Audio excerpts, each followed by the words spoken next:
Hallelujah. हमारे प्रभु यीशु मसीह के मधुर नाम में आप सबों को जय मसीह की गुड मॉर्निंग। प्रभु के वचनों पर मनन करने के लिए हम सभी एक बार फिर से इस तरह इकट्ठा हो रहे हैं। इस कार्यक्रम के द्वारा आप आशीषित हो रहे हैं, प्रभु में आप आगे बढ़ने पा रहे हैं। आपके व्हाट्सएप मैसेजेस के द्वारा हम यह जान पा रहे हैं। इसके लिए मैं प्रभु का लाखों लाख शुक्रगुजार हूं। हम आपके लिए और जिन विषयों को आप भेजते हैं उनके लिए लगातार प्रार्थना करते हैं। आपके प्रोत्साहन की वजह से हम इस सेवकाई को आगे बढ़ाने पा रहे हैं। यदि आप लंबे अरसे से इस कार्यक्रम से जुड़े हैं लेकिन अब तक आपने कभी भी मैसेज नहीं किया है तो आज 9884907779 पर व्हाट्सएप या फिर टेक्स्ट के जरिए हमें मैसेज करें और किस तरह से यह कार्यक्रम आपके लिए आशीष का कारण है हमें बताएं। हमें आपसे जुड़ने में और जुड़कर आपके विषय में जानने में काफी खुशी मिलेगी। उतना ही नहीं, आपके मैसेजेस ही हैं जो हमें आगे बढ़ने में प्रोत्साहित करते हैं।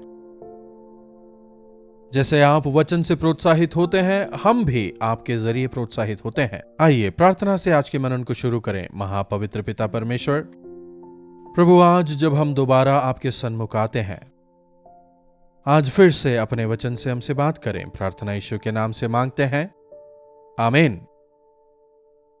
कैसे हैं आप लोग? कोई भी ठीक नहीं है, कुछ भी ठीक नहीं है। सुबह से लेकर शाम तक हमारी जबान से यही बात बाहर निकलती है ना, वो ठीक नहीं है, ये ठीक नहीं है, मुझसे कोई प्रेम नहीं करता, मेरा कोई ख्याल नहीं रखता, मुझे कोई सम्मान नहीं देता, मैं अकेला हूं। एक इंसान हमेशा दूसरे इंसान से किसी न किसी प्रकार की अपेक्षा रखता है, लेकिन यीशु मसीह सिखाते हैं, दो तो तुम्हें दिया जाएगा।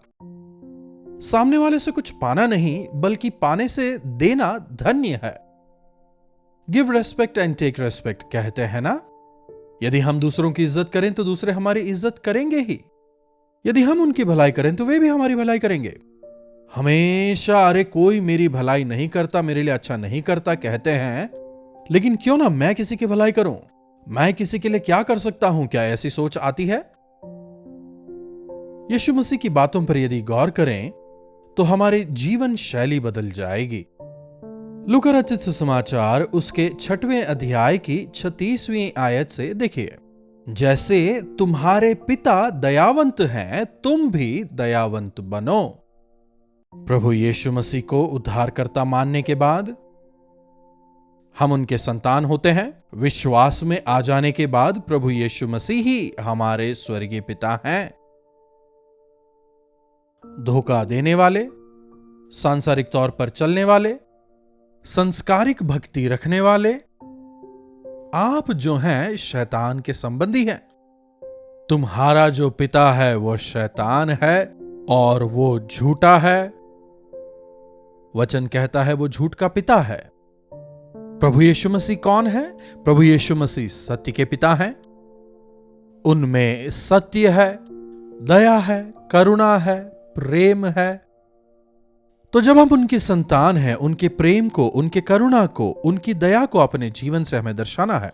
जैसे तुम्हारे पिता दयावंत हैं तुम भी दयावंत हो। दयावंत का मतलब किसी को देखकर अरे बेचारा कहते हुए चले जाना नहीं है। दयावंत का मतलब दूसरों से प्रेम करना, उनका ख्याल करना, जो आवश्यक है उनके लिए वो करना, उनकी भूख मिटाना, उनकी परेशानी को दूर करने का प्रयास करना।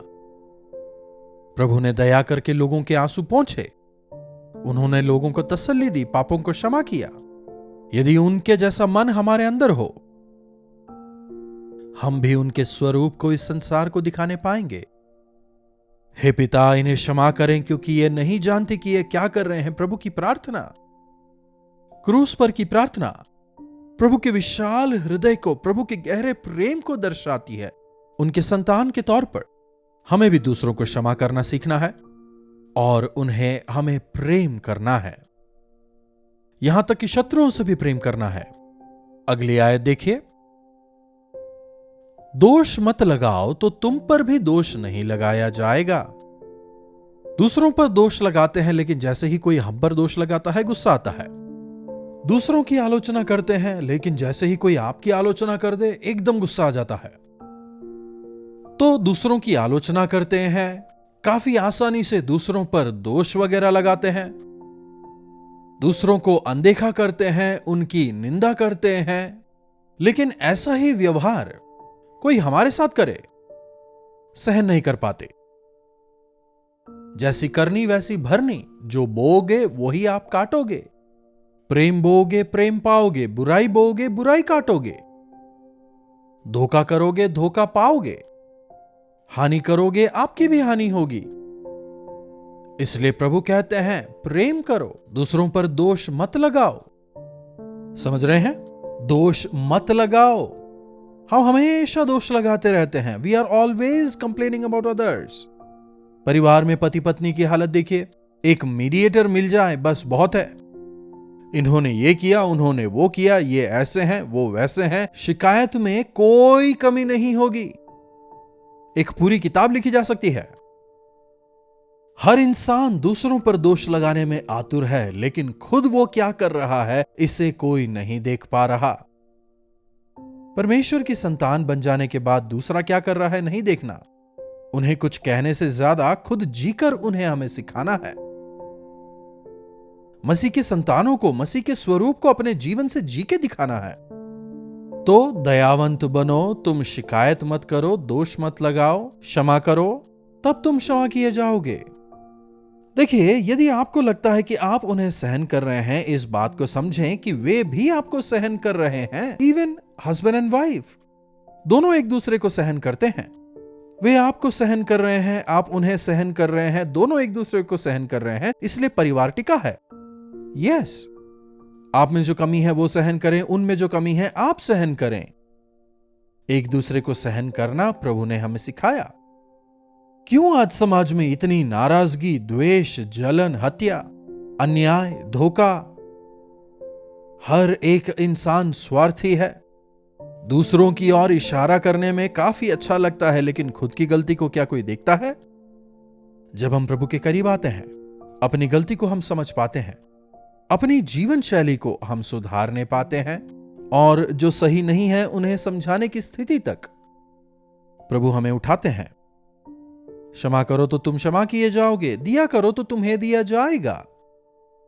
दीजिए, कोई मुझे नहीं दे रहा, क्या आप देते हैं? क्या परमेश्वर को देते हैं? यदि आप जो परमेश्वर का है उन्हें देंगे तो परमेश्वर किसी के भी ऋणी नहीं है। मेरे आराधनालय में तुम अपने दशवांश और भेंट को लेकर के आओ और देखो मैं किस प्रकार से आकाश के झरोकों को खोलकर तुम्हें आशीष दूंगा। प्रभु का वचन है, जो कुछ हम देते हैं वो एक छोटा सा भाग है, लेकिन उसके बदले प्रभु कितना देंगे? अनलिमिटेड। आकाश के झरोकों को खोलकर मैं तुझे आशीष दूंगा, प्रभु कहते हैं। जो भेंट या दशवांश आप चढ़ाते हैं वो उन्हीं की देन है, उन्हें वापस देना क्या बड़ी बात है? उन्होंने जो दिया उसमें से थोड़ा हम उन्हें वापस देते हैं। इसमें दिखावे की कोई जरूरत नहीं। दिया करो तो तुम्हें दिया जाएगा। आप दूसरों को दो, दूसरे आपको देंगे। यदि आप उनको गिफ्ट देंगे तो क्या वे नहीं देंगे? जरूर देंगे। शायद हो सकता है आप आपकी हैसियत के मुताबिक थोड़ा महंगा गिफ्ट उन्हें दें, लेकिन वे भी आपको कुछ कम नहीं, लेकिन प्रेम से भरा हुआ एक गिफ्ट अवश्य देंगे। दिया करो तो तुम्हें दिया जाएगा। लोग पूरा नाप दबा दबा कर और हिला हिला कर तुम्हारी गोद में डालेंगे, क्योंकि जिस नाप से तुम नापते हो उसी नाप से तुम्हारे लिए नापा जाएगा। चाहे आप जो भी करें, मैं यह करने जा रहा हूं, अगर यही कोई मेरे साथ करे तो मेरी स्थिति क्या होगी जरा परख कर देखिए। मैंने उससे यह कहा, यही बात अगर कोई मुझसे करे तो मेरा रिएक्शन क्या होगा, मैं कैसे रिएक्ट करूंगा? सोच के देखिए। मैं उनकी आलोचना कर रहा हूं, यदि वे भी मेरी आलोचना करने लगे तो मेरा रिएक्शन क्या होगा? मैं उन पर दोष लगा रहा हूं, यदि वे भी मुझ पर दोष लगाने लगे तो मेरी स्थिति क्या होगी? उनकी परिस्थिति में आप अपने आप को एक बार रखकर देखिए। आप खेद महसूस करेंगे, आप सहन करने पाएंगे। गिव रिस्पेक्ट, दूसरों का सम्मान करें, शत्रुओं से भी प्रेम करें। प्रभु का वचन हमें सिखाता है।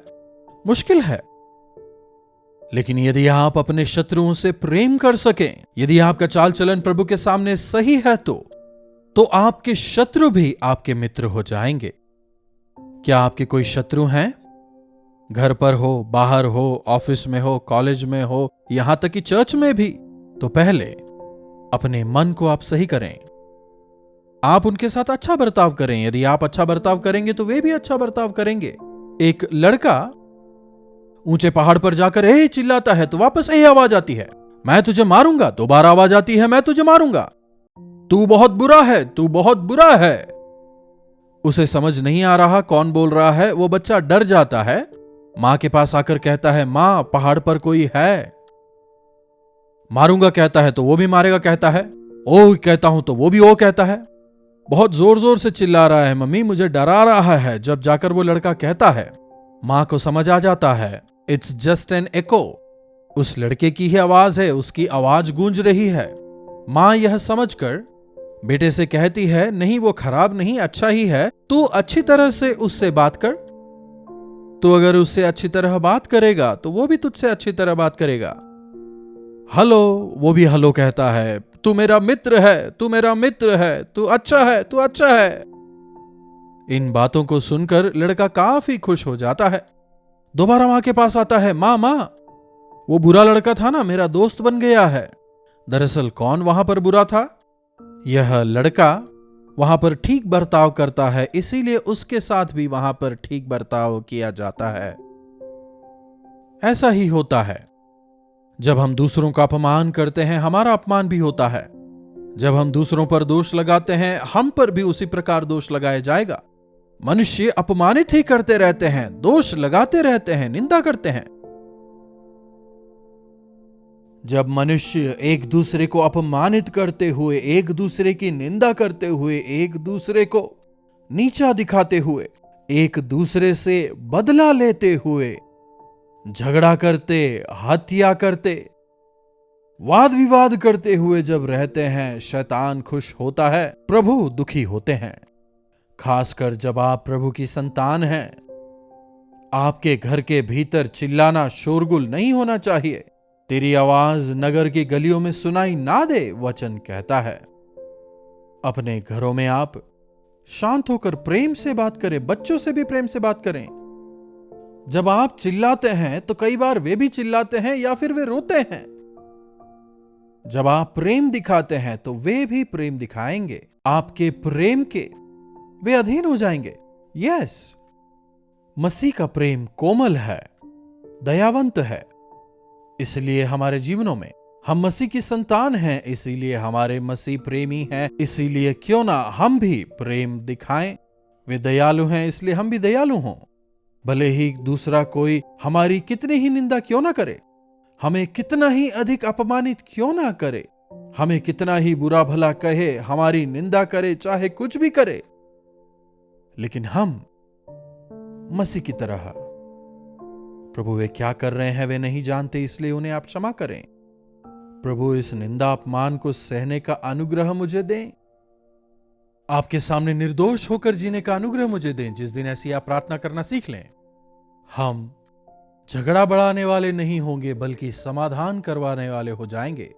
ऐसा अनुग्रह प्रभु हम में से एक एक को दें। प्रार्थना। महापवित्र पिता परमेश्वर, प्रभु आपका अनुग्रह हमें दें। एक दूसरे को अपमानित और दोषारोपित करने वाले इन दिनों में, एक दूसरे की निंदा करने वाले इन दिनों में, केवल अपने बारे में ही सोचते हुए स्वार्थी होकर जीने वाले इन दिनों में, मसीह यीशु के संतान होकर, मसीह यीशु के स्वरूप में जीते हुए, जैसे हमारे स्वर्गीय पिता दयावंत हैं, हम भी दयावंत होकर, जैसे वे पवित्र हैं हर बातों में, हम भी पवित्र होकर, जिस प्रकार हमारे स्वर्गीय पिता प्रेमी हैं, हम भी उन्हीं के प्रेम से भरकर हमारे जीवनों के द्वारा आपको प्रदर्शित करने का, आपको प्रतिबिंबित करने का अनुग्रह हमें दें। प्रभु आपकी तरह हमें प्रेम, दया, क्षमा, पवित्र आत्मा के वरदान हमसे होकर झलकने पाए, मसीह के स्वरूप में दिन प्रतिदिन बढ़ते चले जाने का अनुग्रह हमें दें। अपनी गवाही के द्वारा कईयों को आपके लिए जीतने का अनुग्रह हमें से एक एक को दें। प्रार्थना यीशु के नाम से मांगते हैं, आमीन। अब हमारे पिता परमेश्वर का प्रेम, प्रभु यीशु मसीह का अनुग्रह, पवित्र आत्मा की संगति और सहभागिता हम में से प्रत्येक के साथ आज, कल और सर्वदा बनी रहे, आमीन। प्रभु की महिमा हो। अपने प्रार्थना विषयों को आप हमें 9884907779 पर व्हाट्सएप या फिर वॉइस मैसेज के द्वारा भेज सकते हैं। हम अवश्य आपके साथ मिलकर आपके छुटकारे के लिए प्रार्थना करेंगे। प्रभु चमत्कार करेंगे। साथ ही साथ यदि अब तक आपने चैनल को सब्सक्राइब नहीं किया है तो चैनल को अवश्य सब्सक्राइब करें। जरूरतमंदों के साथ में शेयर करना भी अवश्य याद रखें। साथ ही साथ लाइक भी करें। प्रभु आप सबों को आशीष दें।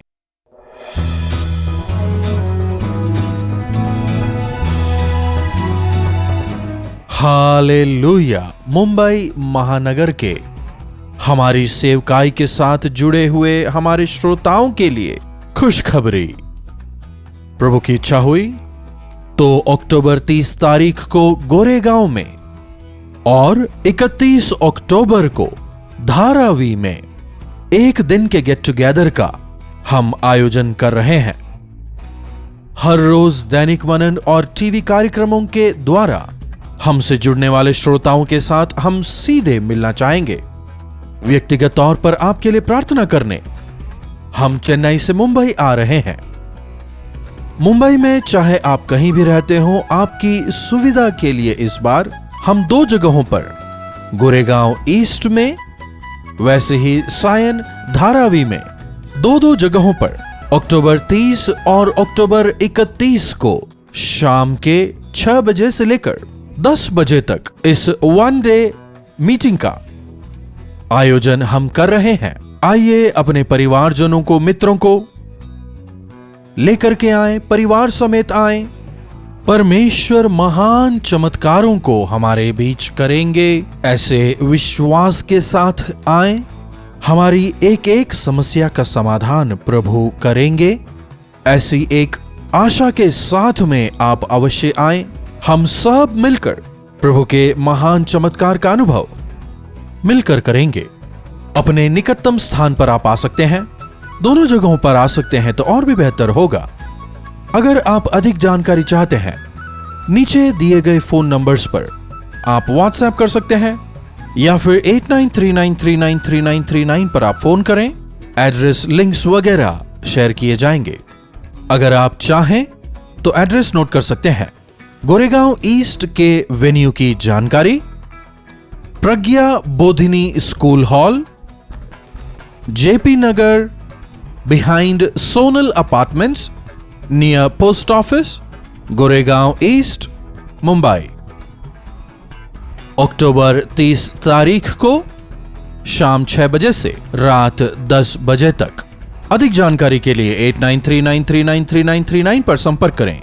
उसी प्रकार अक्टूबर 31 तारीख को सायन वेन्यू का विवरण, morning star English school, Sion, Dharavi, Mumbai.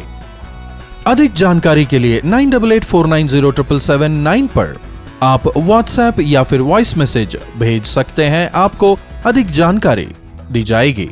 या फिर 8939393939 नंबर पर आप कॉल करें, जानकारी हासिल कर सकते हैं।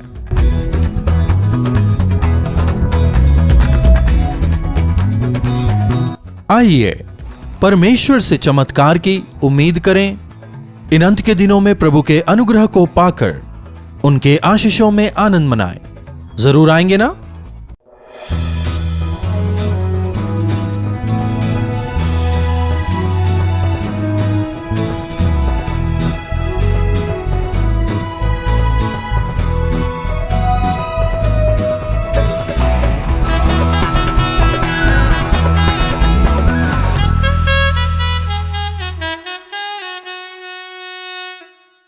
कल मैं तेरी दर्शन, ये है प्रेम के दर्शन, यीशु प्रेम के दर्शन।